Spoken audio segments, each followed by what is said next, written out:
আসসালামু আলাইকুম। আজ তোমাদের সামনে নিয়ে আসছি আরেকটা টপিকস, একটা ছোট্ট এবং সিম্পল টপিকস।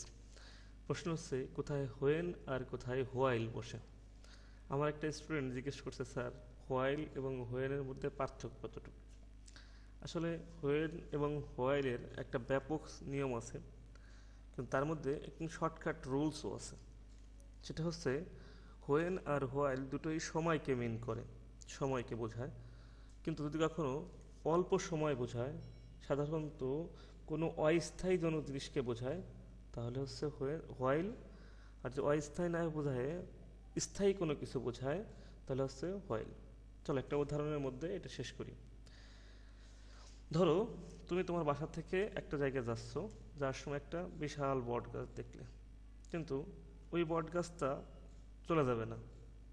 ওইটা হচ্ছে স্থায়ী কোনো জিনিস, সেক্ষেত্রে হবে হলো হোয়েন।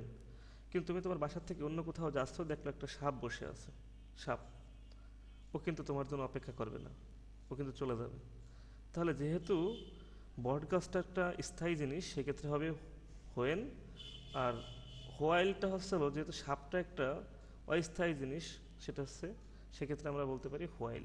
সাপোজ একটা জিনিস দেখো, when I was child I use to play a lot. যখন আমি শিশু ছিলাম, আমি অনেক খেলতাম। কিন্তু দেখো নিচের একটা বাক্যে আমরা তোমাদের দেখাই, লেখা আছে হোয়াইল আই ওয়াজ স্টাডিং। যখন আমি পড়তেছিলাম, মাই ফ্রেন্ড ওয়াজ, বন্ধু আমাকে, আমি যখন খেলতেছিলাম আমার বন্ধু টিভি দেখতেছিল।